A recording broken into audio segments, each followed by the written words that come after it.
जो हमारे अधिकार है उनकी रक्षा के लिए सिविल प्रोटेक्शन एक्ट, उसके तहत हम लोग चलते थे। लेकिन जब ये पर्याप्त नहीं हुआ, हम पर अत्याचार नहीं रुके, तो उसको देखते हुए 1989 में ये एट्रोसिटी एक्ट लाया गया, ताकि हम लोग सुरक्षित रहें, हमारे अधिकार सुरक्षित रहें, हम पे इस तरीके कोई हमले ना हो, उससे बचाव के लिए ये एक्ट लाया गया। अब चूँकि जिस समय एक्ट लाया गया था तो उस समय काफ़ी प्रभावी था, इसके जितने भी जो सेक्शन थे नॉन अवेलेबल थे। 2018 में माननीय न्यायालय ने वो सेक्शंस कुछ अवेलेबल कर दिए और जो हम पर अत्याचार करने वाले थे उनको एक तरीके से सुरक्षा मुहैया कराई गई। जैसे अगर गवर्नमेंट सर्वेंट है, उसके खिलाफ अगर आप कोई एलिगेशन लगाते हैं, एट्रोसिटी एक्ट में आते हैं, तो उसकी गिरफ्तारी से पहले उसके विभाग की अनुमति अनिवार्य कर दी गई। अगर कोई आम आदमी है, उस पर अगर इस तरह का कोई आरोप लगता है, तो उसके लिए एसएसपी स्तर का अधिकारी पहले उसे छानबीन करेगा, जांचेगा। अगर उसे लगेगा कि ये वास्तव में ये घटना हुई है, तो इस पे अग्रिम कार्रवाई होगी, अन्यथा नहीं। और इस चीज़ से मेरे ख्याल से सब लोग अच्छी तरह वाकिफ़ हैं कि जो क्रीमी लेयर है, जो मेन पोस्ट हैं, उस पर हम लोग कितने काबिज हैं। अगर आंकड़ों में देखोगे तो शायद पॉइंटों में आओगे। 99% जितने भी हायर पोस्ट हैं वो टोटली गैर बहुजनों के पास है। जैसा बड़े भाई ने एक नाम दिया है, मुझे बहुत अच्छा लगा। तो अगर हमारे किसी मामले की जांच गैर बहुजन करेंगे तो आप आसानी से अंदाज़ा लगा सकते हो उसकी जांच का परिणाम क्या होगा। तो इस तरीके से ये पूरा एक्ट बेकार हो जाएगा। इसी के विरोध में 2 अप्रैल का आंदोलन हुआ। मुझे याद है, मैं हापुड़ का रहने वाला हूँ, आप सब लोग वाकिफ़ हैं। हापुड़ में ऐसा कोई भी शख्स नहीं बचा, चाहे वो मजदूर हो, चाहे वो सरकारी एम्प्लॉय हो, चाहे बिजनेसमैन हो, जिसने इसमें पार्टिसिपेट ना किया हो, केवल अपने अधिकार को बचाने के लिए। और जहाँ तक मुझे ध्यान है, वो पूरा मूवमेंट, वो पूरा प्रोटेस्ट बहुत ही शांतिपूर्ण था। कुछ शरारती तत्वों द्वारा कुछ घटनाओं को अंजाम दिया गया ताकि ये प्रोटेस्ट बदनाम हो, और इसी बदनामी का कारण ये रहा, नतीजा ये निकला, हमारे लगभग 13 बंधु शहीद हो गए, सैकड़ों घायल हुए और हजारों के खिलाफ मुकदमे कायम। हमारी जो अधिवक्ता फैमिली है, मैं फैमिली बोलूँगा अपने वकीलों को, इस प्रोटेस्ट में, इस मुकदमेबाजी में मुझे बड़ा अच्छा लगा। एक शब्द बाबा साहब ने कहा था कि पे बैक टू सोसाइटी। तो कम से कम हम अधिवक्ता इस पे तो खरे उतरे हैं। जितने भी लोगों के ऊपर चार्ज बने, मुकदमे कायम हुए, उन सभी की बेल हापुड़ में, डिस्ट्रिक्ट हापुड़ में जितने भी हमारे अधिवक्ता थे, सभी ने कोई फीस नहीं ली, 9 फीस पे वो बेल की। और उन्होंने बाबा साहब के उस स्लोगन को चरितार्थ किया कि हमने अपनी सोसाइटी को कुछ वापस कर दिया है।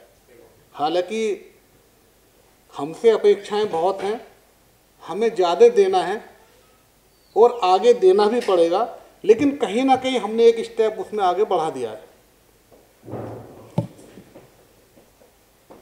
अब चूंकि समय बहुत हो गया है, सारी डीपली जानकारी मेरे बड़े और छोटे भाई दे चुके हैं, तो मेरा जो कहना है, मैं मेन पॉइंट पर आता हूँ। इलेक्शन नज़दीक हैं, कोई भी पॉलिटिकल पार्टी बिगर स्वार्थ के कोई काम नहीं करती है। हमेशा उसके किसी भी डिसीजन में उसका हित छुपा होता है। आज मुजफ्फरनगर दंगे जो किसी उद्देश्यों के लेके नहीं थे, उसे सीधे सीधे भाषा में क्राइम कहा जाता है। वो क्रिमिनल ऑफेंस थे जो बाद में उसने धार्मिक रूप ले लिया। उन लोगों से मुकदमे वापस हो गए। अभी हाल ही में संपन्न हुआ किसान आंदोलन, उन लोगों से मुकदमे वापस हो गए। तो ऐसी क्या वजह है जो हमारे खिलाफ मुकदमे वापस नहीं हो रहे हैं? आप रैलियों में, बड़े बड़े भाषणों में ये कहते हो कि साहब हमारी निगाह समाज की अंतिम कतार पर है।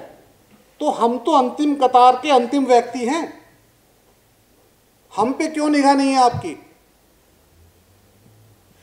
मैं इस मंच के माध्यम से ये कहना चाहता हूं कि आप अपने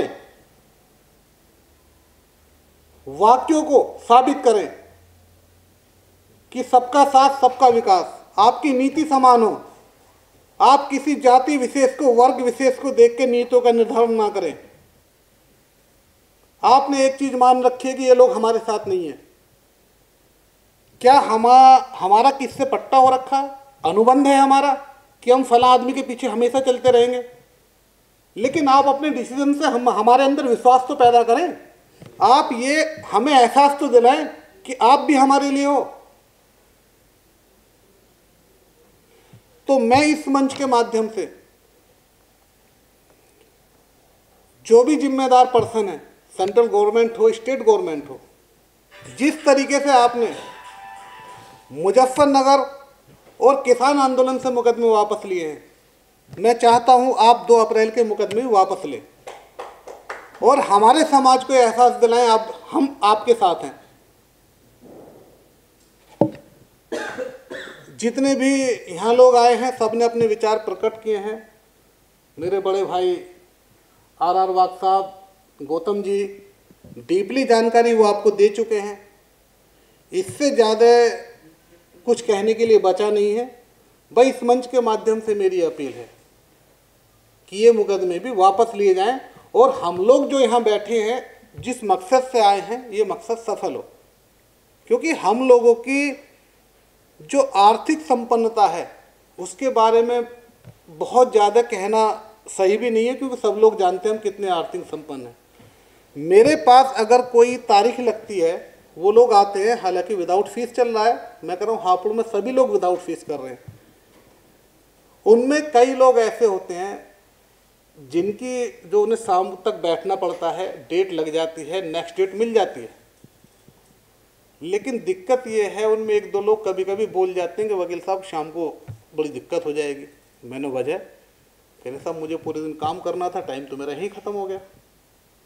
अब हमें पीड़ा होती है उसे। भाई हम लोग वहीं तो सपोर्ट कर सकते हैं, उसकी कोई फीस ना लें, उसकी डेट लगवा दें या कोई भी लीगल कार्रवाई हो उसमें सपोर्ट कर दें। अब समस्या बाद में जो सेंटेंस कहा जाता है कि अब शाम में बड़ी दिक्कत हो जाएगी। भाई मैं तो डेली मजदूर हूँ और ये उनकी फैक्ट भी है। जो आदमी डेली सुबह जाता है शाम तक कमाता है उसी से तो खर्चा चलता है उनका। अब ऐसे जो सवाल होते हैं वो पीड़ा देते हैं। तो मैं तो केवल एक एग्जाम्पल वो दे रहा हूँ जो मेरे सामने है। पूरे देश में ऐसे बहुत से लोग हैं जो इस स्थिति से गुजर रहे हैं। अनावश्यक जो ट्रायल है उन्हें फेस कर रहे हैं, जबकि उनकी हैसियत नहीं है, ना इतने संपन्न हैं। ये तो थोड़ा रिलीफ ये है कि जो अधिवक्ता हैं हमारे समाज के वो उन्हें सपोर्ट कर रहे हैं। तो ऐसी कंडीशन में ये बहुत ही आवश्यक है कि गवर्नमेंट को इस पर सोचना चाहिए। लेकिन चूंकि आर वाघ साहब ने मुझे बता दिया है कि गवर्नमेंट क्यों नहीं सोच रही है, ये फैक्ट भी है। जो हमारे अपोजिट कम्युनिटी है वो उसको उन्हें इकट्ठा रखना है अपने पीछे। अगर वो इस तरह के डिसीजन हमारे फेवर में भी लेंगे तो कहीं ना कहीं उनमें रोष उत्पन्न हो जाएगा, जो उनका एक कलेक्टिव वोट बैंक है।